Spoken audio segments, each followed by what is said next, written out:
The day the devil placed his curse upon the world, the entire Arc-en-Ciel kingdom was set ablaze. The sky exploded, storms raged across the seas, and the dead rose from their graves en masse. All this chaos because the devil got bored with a world at peace. But somewhere, in a small cemetery with uneven graves, something went wrong. One little skeleton climbed out of his grave, just like the others, but he realized that his grave was the only one that was unmarked. He didn't want to fight the humans without an identity, after all. What greater joy is there than yelling your name in the face of your enemy? Seeing the lost, sad expression on the skeleton's face, a crow flew down to him and said, "Hey, bonehead! You should go ask the crazy old vagrant who lives in the forest. He knows all the names on all the graves. If you ask me, that's why he's so crazy. Too many names in his head." The little no-name skeleton didn't know if he could trust this crow, because, as they said in Arc-en-Ciel, crows don't give good advice. But No Name wanted to know his name more than anything, and went into the dark forest to find this crazy vagrant. The forest was calm that night, deathly calm. No more than the wind could be heard as it whistled through the trees, save for the passing howl of a hungry wolf in the distance.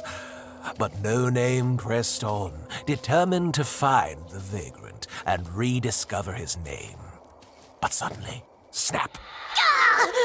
No Name felt something tight on his bony ankle, and whoosh! Up into the trees he went, dangling upside down like a rabbit caught in a snare.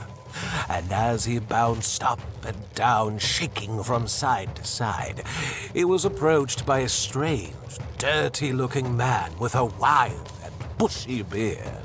"The vagrant!" No Name declared. "You're the vagrant I've been looking for." "And you're the final ingredient for my potion!"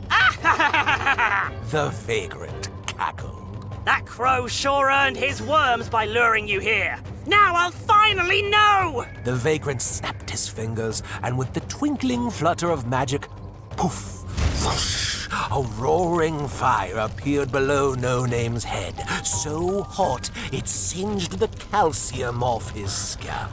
"Now roast, you bony buffoon!" The vagrant demanded. "Roast and crumble into dust! I'll scrape what's left of you out of the fire, and soon I'll finally finish my potion!" Oh no! No Name thought. I have to escape, but I'm trapped. With this snare around my ankle, I'm strung up like a fish. Oh, if only I could take off my... Oh yeah. No Name reached for his ankle, and pop! Off came his entire bony foot. The skeleton fell face first into the flames below, catching the vagrant off guard. You really were a bonehead, weren't you? You just couldn't wait to burn! Yeah! Out of the fire leapt No Name, lightly singed but very much intact, and with his brittle, bony hands, he grabbed the vagrant by the beard and threw him into the fire. The vagrant screamed as he burned, but in the middle of his agony, No Name heard him declare, "I just wanted to remember my name!" Long after the fire died, No Name soon found the vagrant's tiny, decrepit shack. Inside, he found a pile of books, notes, ingredients, potions, and bottles. So that's why he was so crazy. No Name realized. He didn't know too many names. He didn't even know his own. He was trying to remember who he was, just like me. But what was that the vagrant said?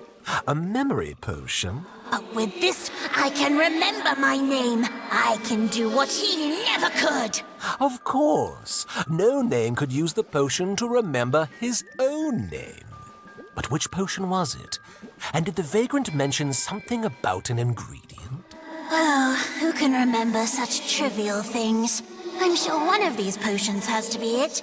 So I'll just drink them all. What have I got to lose? And so he did. He drank every potion in the whole shack, top to bottom.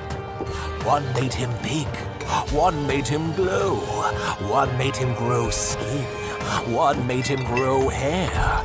Little by little, No Name the skeleton became human again. A living, breathing human with a heart that beat, a brain that thought, and other fruitful amenities. But I still can't remember my name! And so No Name stayed in the Vagrant's shack. He ate the Vagrant's food, dressed in the Vagrant's clothes. And as the years went by, he grew a wild and bushy beard. Years and years later, the crows of the forest began to spread rumors. Rumors of a crazy old vagrant living in the woods, babbling to himself about wanting to remember his name and looking for the dust of a freshly roasted skeleton.